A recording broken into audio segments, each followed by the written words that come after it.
I think we could all use a little bit more honesty.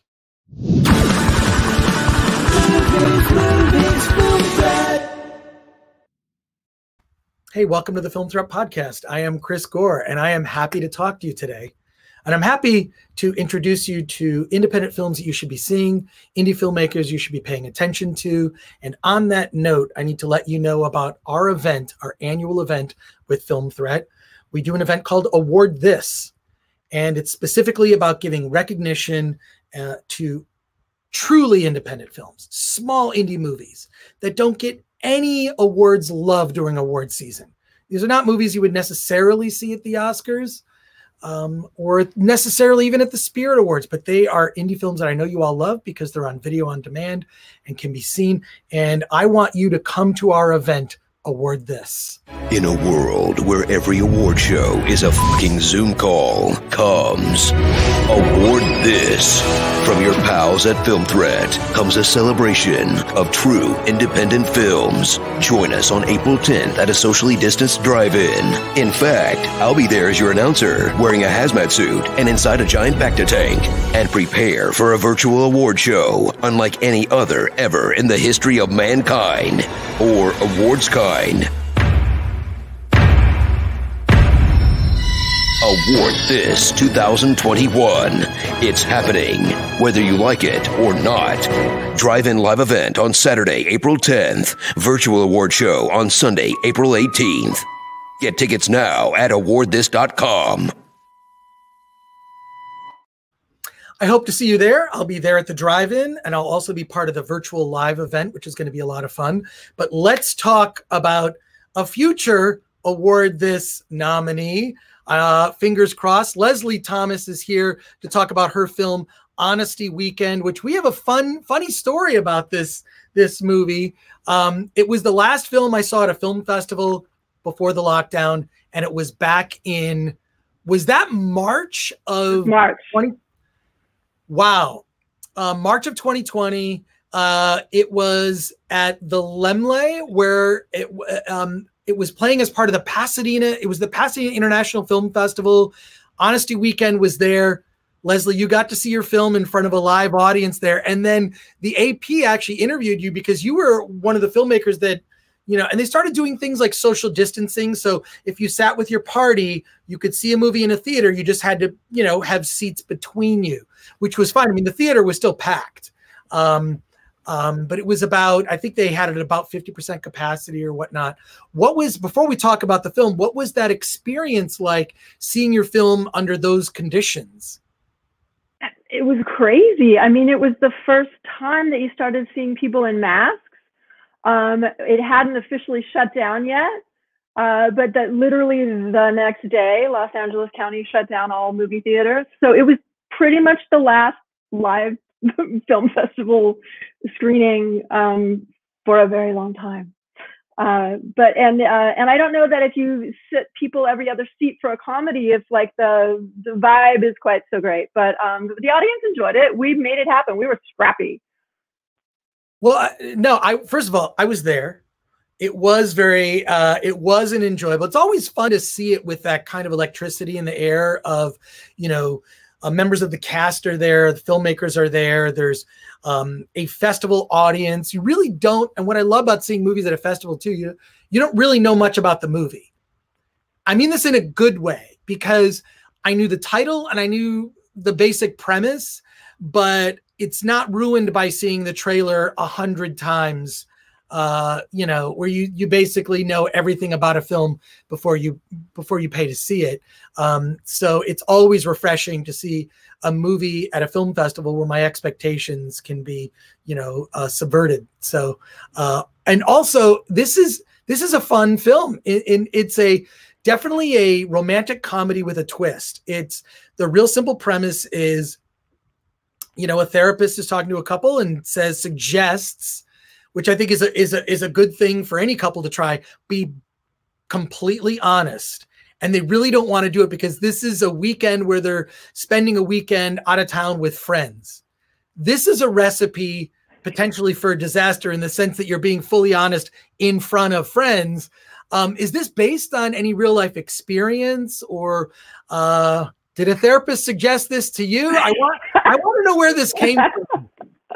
A therapist did not suggest this to me, but honestly, I was at a dinner party with friends, and they had just had a screaming fight right before the dinner party, and then they were like not speaking to each other, or kind of half speaking to each other through gritted teeth throughout the entire dinner party, and it was one of the funniest nights of my life. And I thought to myself, how could I take that uncomfortable feeling of like with a bunch of friends getting together, but like one couple's having issues, and turned it into a movie. So that was sort of the nugget at the heart of this film. And then I just wanted to expand it out and make it relatable to like everyone. So I wanted to create characters that everyone could relate to. So really that's where it came from. Well, it's interesting because you do have, it's a very diverse cast, but I also mean diverse in the sense that you've got single people who've been married for a long time. So long-term relationships. So it's like you kind of have like both ends of the spectrum in terms of the experience of a relationship. So they're obviously grappling with very different issues, right? So is that that must have been, obviously that was, intentional on your part. So you're drawing from your own experience and the experience of friends and others that you know? Definitely drawing from my own experience with friends, stuff people have gone through and talked to me about. And also, I wanted to look at a bunch of different perspectives. So like long-time married, short-term married, 3-4 years, still single after age 30, and kind of go at what it means to be honest in a relationship from all those different perspectives. And people are not always that comfortable. We fall into roles, especially with friends. There's also a lot of friendship component to the film. About a lot of these people are friends from college, and they have grown up and they are now in their early 30s and yet behaving kind of like they're 18. Some of them are, but some of them are actually, maturing and embracing adulthood. So a lot of it was about intimate relationships and being truthful, but a lot of it was about friendships and learning to grow in a friendship as well. Well, I think that the person in their 30s that acts like they're 18 is sort of that's something that you see a lot in Hollywood. That's an entertainment industry. That's maybe a Los Angeles specific thing, is that you see you see that a lot. But I feel like there's something for everyone in the sense that, just in dealing with relationships, there's someone to identify with, or a couple to identify with, or I would say maybe better way of putting it is the stage of life to identify with in terms of where you might be on the relationship spectrum, so to speak. But in the putting this together, did you see, and this must have rang true with the cast, which seems very, very in touch with the material. Yeah. I thought the casting was amazing. Not all the actors. Some of the actors seem familiar to me, but not like I just feel like they really, really, the material seemed to resonate with them. I mean, they seem like real couples. So can you talk about the casting process, and maybe like that process might have been a little different in the sense that like exploring relationship ideas is something that's part of the job? Absolutely. They everyone who is in the movie had a very strong response to their role. They were very excited about being in it because they got to be really truthful and very down to earth and show who they are as actors. So I knew I wasn't going to be able to get stars for this movie, but I just wanted to get like the best actor for each role. So I stayed super duper picky, drove the casting directors crazy. The casting directors were awesome, Kendra Clark and Helen Geyer. And they stuck with it, and they kept sending me tape after tape after tape. And I finally put together on a board the people that I thought could work together, and met each one of them individually, and had breakfast or lunch with them, and or a Skype or Zoom. And then they all got together before the movie and hung out and went out for drinks. And and also hung out in different configurations of friends and couples. The lead couple, because they were going to play a couple that was having trouble in their relationship, Evan, the lead actor, asked Natalie, "Hey, we've been married like 10 years. Let's go to the mall and let's hang out and buy something, because you know that we will just get on each other's nerves." So they, they got to know each other off camera, and then we got to Topanga Canyon at the house where this is principally filmed, and it was like summer camp. Everybody adored each other. Everybody was getting along great. Everybody acted like they'd known each other forever, and it felt, the chemistry was really strong, and everyone was having fun. Everyone was having fun behind the camera. Everyone was having fun on camera. Yeah. And I feel like that definitely shone through in the scenes where there's conflict, because there's a different kind of conflict you have with a friend where there is a connection, which I think is, as a directing note, I think is really brilliant. Like, go shopping. Like, I think that that's like an interesting way to bond, because the fights that take place are fights where you want to preserve the relationship. That's a different kind of fight than someone you're just going to tell to F off. So it definitely shone through in the dynamic and the way that the couples kind of navigate through the challenges of their own relationships, and then also the conflicts between friends. So what I'm saying is, it really worked. And while these actors are not, like, they might not be initially recognizable, there are standouts that I feel like we're going to see. I'm sure you can update me, since then. I'm sure they've been cast in things as the industry begins to come back. Yeah, they've been, I wanted it to be, this is an old reference, but I wanted it to be like Big Chill, where, like, when it came out, you didn't know everybody, but 2-3 years later, a lot of them are stars. These guys are so good.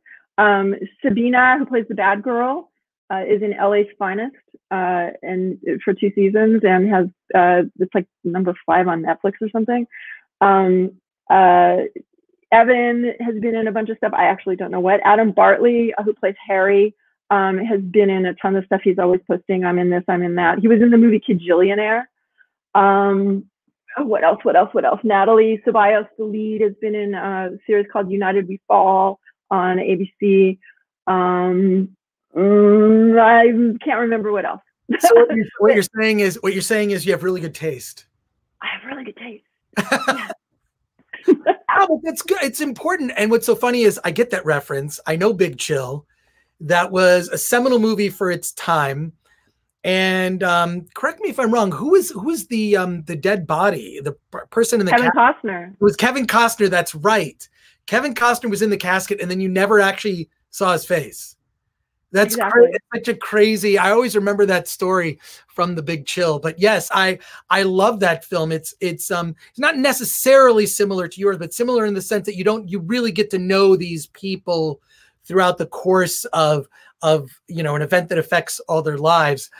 Yours is filled with a bit more levity, I would say. So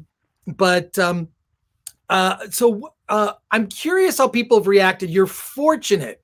You're so fortunate to have been able to see your film with an audience. Little did you know that, I think it was the following week. I think the movie showed on, was a Friday or a Saturday? It was a weekend night. And then by Monday, they had shut everything down. I think the last movie I saw in the theater was The Invisible Man. But the last film I saw at a festival was your movie. And you must feel very fortunate. At least you got to see it with an audience. I've talked to so many filmmakers in the last year that have not been able to see their movie with an audience. I think it's so important. Did you learn anything at that screening? Did anything change between the festival screening and the release? Did you change much about the film? I futzed with some timing of jokes to give a little more room for them to land and people to react. And I played with some music cues. The main thing I learned was that, yes, there's a lot of comedy in it, but people were really touched, like really had some emotion going from the movie, which I thought that was pretty awesome. I felt the same way. I felt like, yes, this is set up to be high concept romantic comedy, but there are deeper layers that I don't think you would necessarily see in a more mainstream film. Yes, so. Thank you. Yeah, that's what I wanted to do. I love to make people laugh and make people think and make people feel. I like a little heart in there, along with the raunchy comedy, because it's also that. No, there is some raunch in it, which I do appreciate. You know, it's an adult comedy, not adult in the sense that it's graphic in nature, but it's definitely adult in terms of the themes and whatnot. And I just want to say thank you for coming on the Film Threat podcast. I will say this: you are eligible now to be nominated for Award This next year. There's only 2 qualifications. I know you suffered through the commercial at the beginning and my little plug for our event, but the only qualifications are getting reviewed on Film Threat and being in commercial release the previous year. So now that you're out in release, you're eligible to be nominated. And so yay! Maybe seeing more of each other, hopefully in person at an event. Thank you so much, Chris. I love Film Threat. I love you. I love what you do and all the support you give to indie film. I think you're awesome. Well, I can't wait to see what you come up with next, and stay tuned for those awards, because seriously, they were created to award the type of film that you have made, which is these smaller indie movies that aren't the sort of bigger ones being released by the major label studios, but the ones that people really need to be in their awareness, need to know about and be recommended. So thank you for being on the Film Threat podcast and for talking to me today. Thank you, Chris. And here we go. Here's our end credits.